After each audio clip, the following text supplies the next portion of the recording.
Good day to you my fellow endoskeletons, I'm Kenetor and welcome back for another Starbase progress report. We're on week 14 of 2021 and if you're new here, I bring you the latest news and updates of everything Starbase every Monday. So make sure you subscribe and hit the bell so you never miss out. Now let's get to it.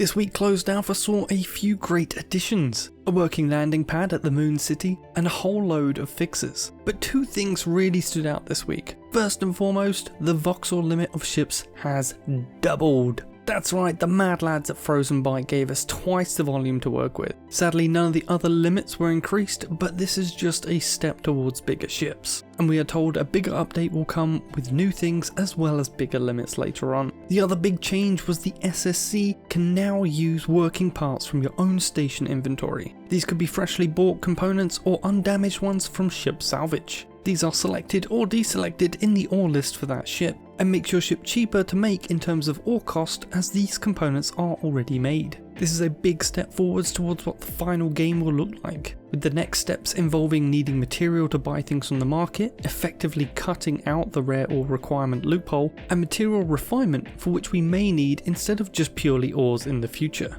After getting back from my moon trip, I got straight back to work on something I've wanted to do for a while now, and that is a map of the moons. Since they have been updated with different textures now, you can easily distinguish one from another. It took rendering the game at 8K resolution and a whole bunch of screenshots and Photoshop magic. But here it is, a full map of the 11 moons we currently know about and can see in Starbase Closed Alpha. Since all the moons are different sizes and distances, there is no way to put this data in, since we can't measure it. But included in this are equally scaled previews of what each moon looks like from the distance of origin station, as well as the nickname for each moon used by the player who first landed there. This brings me to both a sticky subject for some and our first quote from Lowry. Myself and some others believe it's not entirely fair to give players official naming rights on moons that only a select few of us can attempt to go to. Personally, I prefer the devs do all the naming and then the community can nickname these moons whatever they like. But there will always be a standard moon name that can be used by anyone. However, as we dive into the first quote of the week, Larry says they will adapt moon and place names which the community has widely accepted, like we start using names the community uses, with some reservations for existing IP names and total meme stuff for example. As for recording, no names have been explicitly stated to be official ones yet, so I've left this part blank in the map.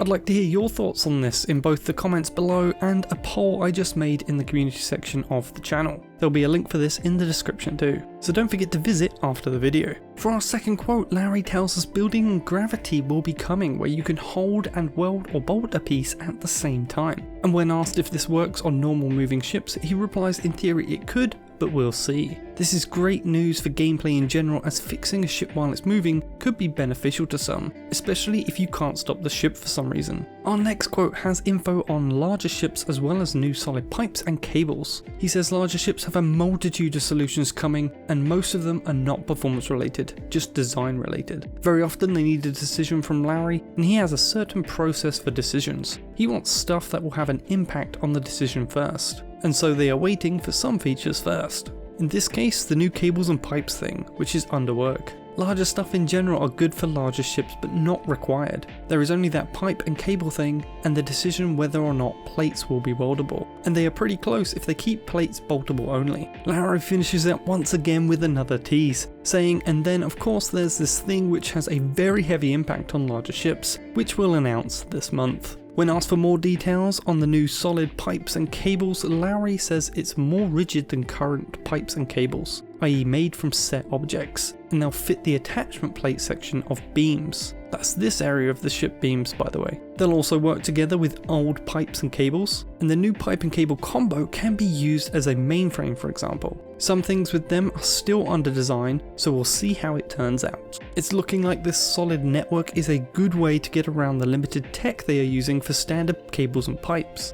helping to enable much bigger ships just by using the part limit, rather than the fancy cables and pipes that can be attached to anything. Staying on the theme of large ships, our next quote starts as a reply to my question of if we will see a fix for the generator enhancement lag soon. Larry says most likely, just not first priority fixes, although definitely needs to be fixed before early access. It could be that since generators are so old stuff, we'll revisit them completely after Large Generator is done, since the Large Generator has new gameplay elements. The Large Generator will take some time, but it's progressing, and it was a good point for us to rethink the mechanics to include more actual choices and design freedom. The downside, of course, is that it takes longer to be completed. It looks here that the new generator might be cutting it close to be finished with enough time to revisit the standard generators, but leaves me wondering what new gameplay elements the new large one will bring. Exciting stuff either way. Getting right back to his teases in answering if the render issues with the current belt will be fixed, he says their belt fog guy is currently working on something very cool, but he'll return to fix belt V3 rendering stuff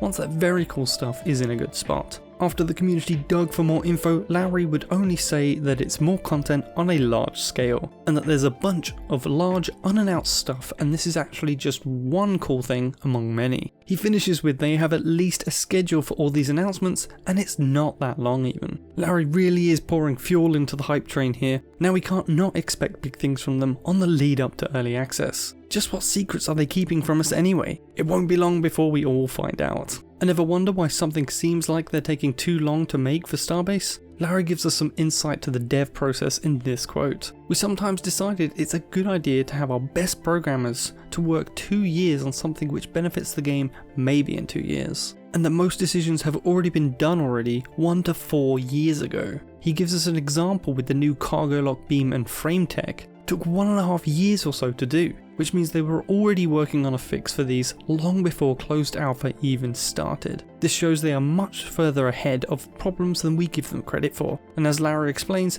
they don't have unsolvable tech debt.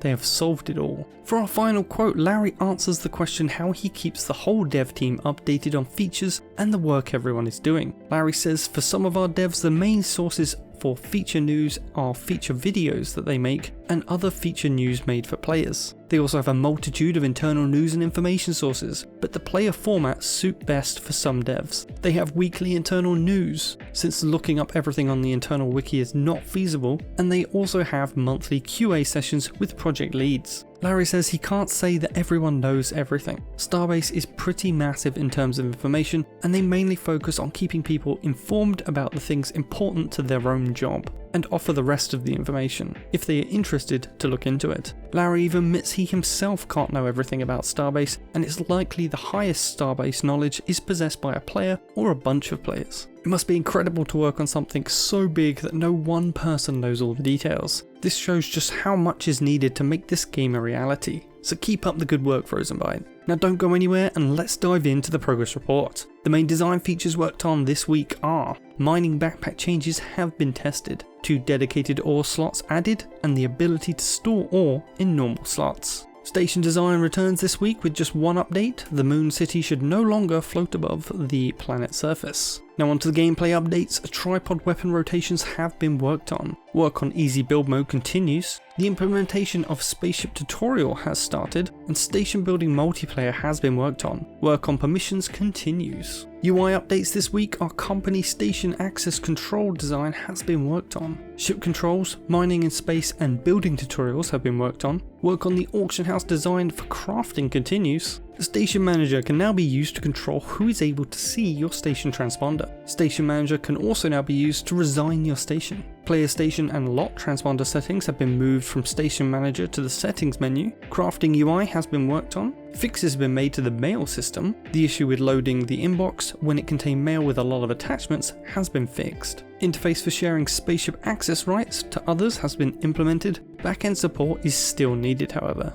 and the Station Manager has been worked on. In-game designers makes a return this week, with cargo beams and cargo frames are no longer erroneously active in the Spaceship Designer. Fixed an issue that caused automatic thruster naming to no longer group connected triangle thrusters, and decal painting is being worked on. Just one animation update again this week, with new unarmed and rifle prone transitions finished. Animations for other weapons to come. And for this week's station art, we have Skyscraper Entrance Module 3, Light and Dark, have been updated to Moon City, and additional art has been added to Work Hub's job hall modules. And lastly, other updates this week, our solid version of pipes and cables can transfer resources and data has been worked on. Work on polishing Viper armor set textures has continued. Cliff materials for Moon Type 2 and 4 have been worked on. Large thruster connector has been updated to fit the station grid. You heard that right, fit the station grid. Could we be getting movable stations in the future? Who knows? But this is a very important update, it would seem. VFX updates for the anti-gel rifle and whiplash weapons have been worked on, and VFX work for the autocannon tripod has started. There's no feature video this week, but don't forget, if you do get into closed alpha, already are, be sure to send any funny and awesome clips and recordings my way for a chance to be featured on the channel. Feel free to contact me via Discord or come jump on my Discord server, which is also home to my faction, the K-Bots, should you be looking for one to join. As always, please smash that like button, share this video with your friends and faction, leave a comment with any questions you want answers to, and I'll see you in the next one. Kenetor, out.